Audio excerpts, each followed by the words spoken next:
গাছের আম পাকতে শুরু করেছে। দুপুরবেলা গাছে ঝাঁকি দিচ্ছি আম পাড়ার জন্য। এই যে ঝাঁকি দিচ্ছি তাতে এই পাকা আমগুলো মোটামুটি পড়বে। তো আশা করি কিছু পাবো, কারণ আম পাকতে শুরু হয়ে গেছে এর মধ্যে।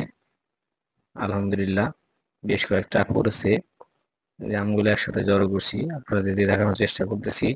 দেখেন আমগুলো কি সুন্দর, সুন্দর সাইজের এবং খুব গঠালো, টসটসে পাকা গাছের সদ্য পড়া আম। এটা ঝাঁকুনিতে পড়ছে, এখনো আমের কষগুলো বইছে, দেখতেছেন। আমগুলো খুব বড় না, ছোট না, মাঝারি গঠনের। এখন এটা পরিষ্কার পানিতে ধুয়ে নিয়ে ছিঁড়া হচ্ছে। তো আমগুলা দেখেন কি সুন্দর কালার, সত্যি অসাধারণ কালার, একদম হলুদ এর মতন। গাছ পাকা আম সাধারণত এরকম হয়, এমনিতেই কাঁচা আম পেড়ে রেখে দিলে যে এটা কালার হয়, সেই কালারের মতো গাছ পাকা আমে দেওয়া হবে না। গাছপালা পাকা আম এর কালারটা সত্যি একটু অন্য, ডিফারেন্স একটা কালার আসছে, ইউনিক কালার। তো মোটামুটি সেলার শেষ, এখন একটু ধুয়ে নিয়ে হবে। এটাই শেষ আম, এটা সেলা হলে ধুয়ে নেওয়ার পালা। পরিষ্কার পানিতে ধুয়ে নিলাম, দেখুন এখন ঝকঝকে কালার, কি সুন্দর দেখতে, ভালো লাগতেছে। একটা লোভনীয় একটা ডিশ প্রস্তুত হয়ে যাচ্ছে।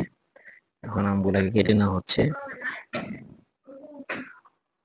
এখন শুধু পরিবেশন, মানে খাওয়ার বাকি। পরিবেশন বলতে ওইভাবে পরিবেশন করা হবে না, সবাই একসাথে বসে খাবো, সেজন্য গাছের নিচে বসে আছি। তো আপনারা এখন হালকা লবণ দিয়ে মিক্সড করে নেওয়া হচ্ছে। আপনারা সবাই আমাদের সাথে অংশগ্রহণ করেন, যদিও এটা ভার্চুয়াল, সম্ভব না। খুব টেস্ট এবং অসাধারণ। বা কদোয়ার গাছ, এই গাছটাকে এখন আগালটাকে ঘুরিয়ে দিব। দেখেন এই যে সুপারি গাছের দিকে যাচ্ছে ডোকাগুলা, এই ডোকাগুলা যাতে সুপারি গাছে না যায় সেজন্য এটাকে ছাড়িয়ে এই যে আটকে দেওয়া আছে, আটকে দিয়ে রাস্তায় রাস্তায় এটা বাইয়ে দিতে হবে। ঠিক এভাবে ওই একটা দেখা যাচ্ছে ইউক্যালিপটাসের গাছের আগায় চলে যাচ্ছে, তো ওখান থেকে ছাড়িয়ে আনতে হবে। এই চলে আসছে, এটাকে ঠিক এই পজিশনে রাখতে হবে, তাহলে এটা ধীরে ধীরে সামনের দিকে যাবে।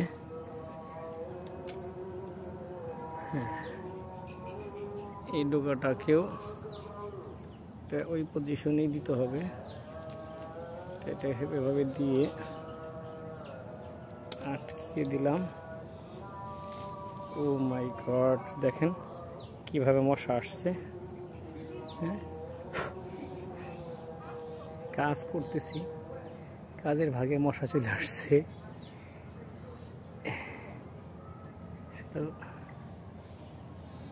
এটাকে ঘুরিয়ে দিলাম।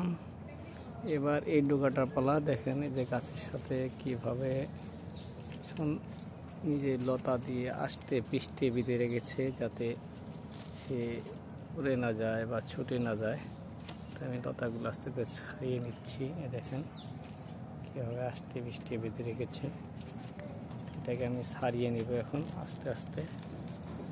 এই এই এই আস্তে আস্তে ছাড়িয়ে নিচ্ছি, ব্যাস ছাড়ানো হয়ে গেছে। এখন এটাকে আমি আরেকটা লতা ডালের সাথে পেঁচিয়ে দিব, নাহলে আবার চলে যাবে। আপনারা খেয়াল করেন, এটাকে পেঁয়াজ দিয়ে দিলাম একটা। ওর যে ইকুইপমেন্টগুলো আছে, যে লতা পাতার সাথে পেঁচানো, এই ঠিক কারেন্ট আপনার বলি টেলিফোনের যে তার আছে, সে তারের মতো যেমন পেঁচানো থাকে, ঠিক তেমনই এই লতা পাতাগুলো দিয়ে এই যে দেখেন কীভাবে, দেখেন আষ্টে পৃষ্ঠে জড়িয়ে আছে। এটাকে ঠিক এভাবে ছাড়িয়ে নেব। এই তো ছাড়ানো হয়ে গেছে। এটাকে আরেকটা ডালের সাথে জড়িয়ে দিব, এই দেওয়ার চেষ্টা করব। এই যে ডালটা আছে এটাকে নিয়ে এখানে যে ডালটা আছে এই ডালের সাথে জড়িয়ে দেওয়ার চেষ্টা করব। রাতের মধ্যে এটাকে সে জড়িয়ে নিবে সুন্দরভাবে নিজের মতো করে।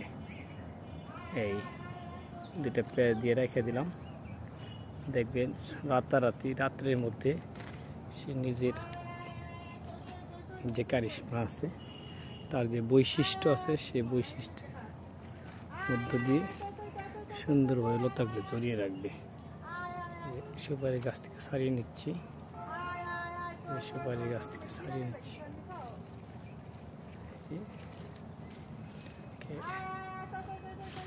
এটাকে এই ছাড়িয়ে দিলাম।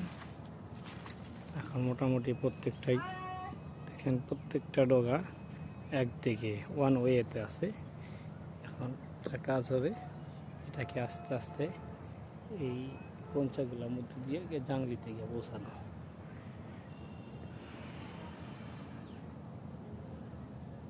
এই ছিল আজকে কদুয়া গাছের পরিচর্যা।